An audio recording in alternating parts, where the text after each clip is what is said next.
As a companion to Denis Villeneuve's adaptation of Frank Herbert's Dune, I've been exploring the characters, organizations, and elements that make up this iconic fictional universe.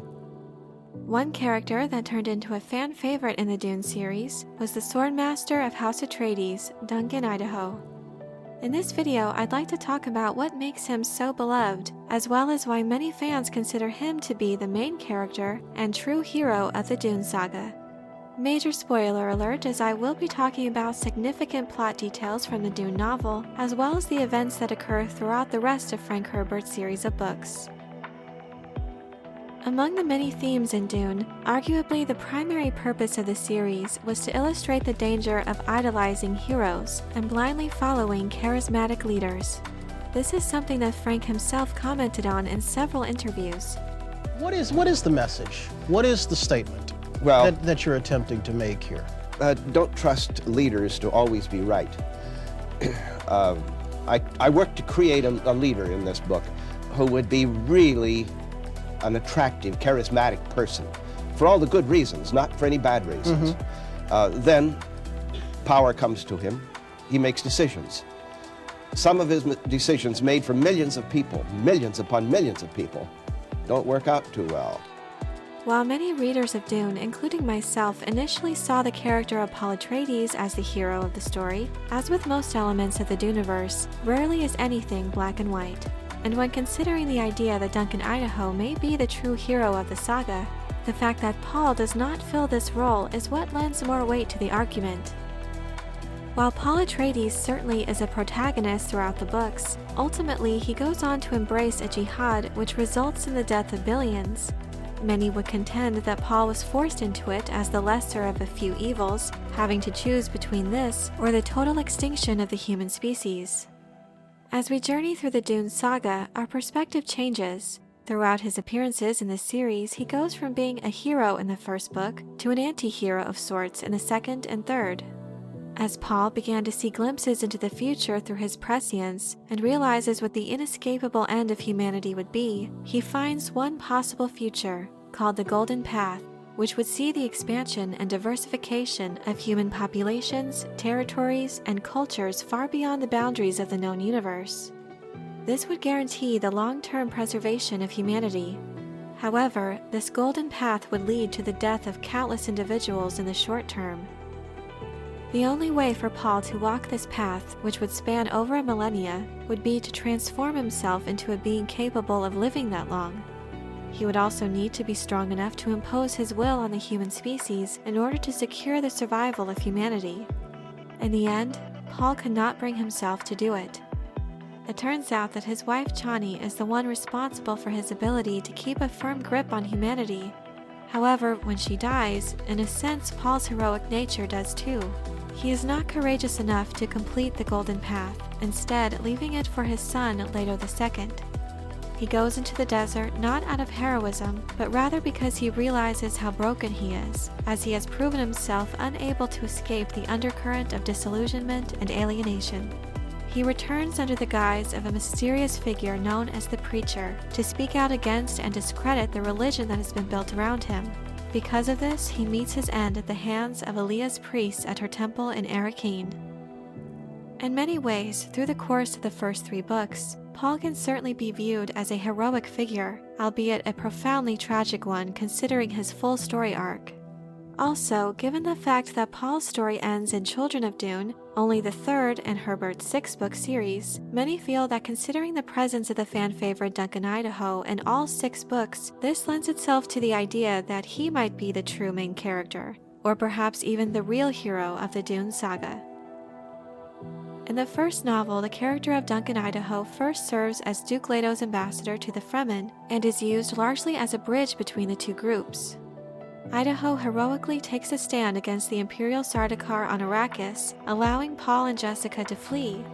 It is revealed later that he had killed an unheard-of tally of 19 Sardaukar before dying from a grievous head wound. Idaho became a breakout character among readers after the release of the first novel, and it was this popularity that facilitated the character's revival by Herbert in 1969's Dune In the second novel, Duncan returns as a Gola named Hate, that had been made by the Bene Tleilax who had been gifted to Paul, who had then become the Emperor. Similar to a clone, a Gola was an artificially created human that had been replicated from the cells of a dead individual. Golas were widely used in order to provide comfort from the grief that was experienced after the loss of a loved one. Hate was trained as a mentat and a Zen Sunni philosopher, having no memory of his former life. Unlike normal Golas, however, he felt hints and reminders of his first life, which gave him hope that his memories could be recovered.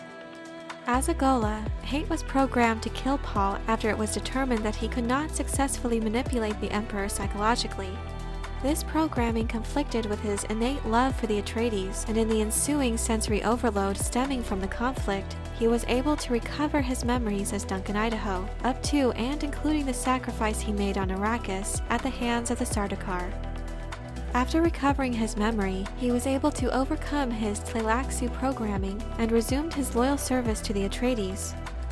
In this life, he serves until he sacrifices himself in another calculated move to protect the Atreides.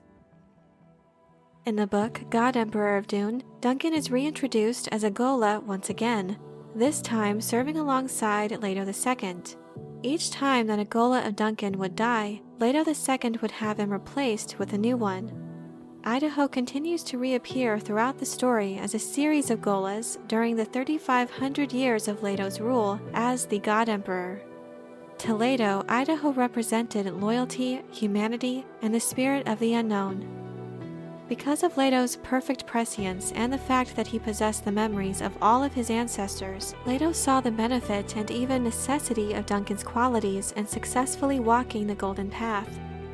Another reason why the God Emperor enjoyed the Swordmaster's presence so much was the fact that he possessed the ego memories of Leto I and Paul, who both held a deep love for Duncan. Over the span of the Dune Saga, Duncan is consistently willing to make sacrifices against his own personal interests out of loyalty to the Atreides, whose rule over its people had always been the hallmark of selflessness and justice. However, with their memories restored, the Idaho Golas had attacks of conscience, struggling to cope with the fact that Leto II's reign had become one of religious tyranny and oppression. This often resulted in a Gola Idaho's rebellion, causing some of them to attempt to assassinate Leto, often resulting in the Gola's death at the hands of the God Emperor. All in all, it was noted by Leto that only 19 of his Duncans had survived long enough to die of natural causes. After mourning each Gola's death, Leto would order a replacement from the Bene Tleilax who would possess only the memories of the original Duncan. If a newly arrived Gola survived an interview with the God Emperor, he would be allowed to serve until his almost inevitable rebellion. After the death of Leto II, the Bene Gesserit began to use Idaho Golas. However, the Bene Tleilax would assassinate these Golas after a few years. But one of these Golas, namely the 12th, survived, and through the efforts of the Bene Tleilax, he was able to remember the lives of about 1,000 Golas of himself, possessing a mental age of about 6,000 years. After this influx of memories and knowledge, Duncan becomes a wise, powerful man that still manages to retain his humanity. This stands in stark contrast to the other individuals in the series who had been given similar power. Overall, Duncan remains consistent in his personality and loyalty throughout the Dune Saga.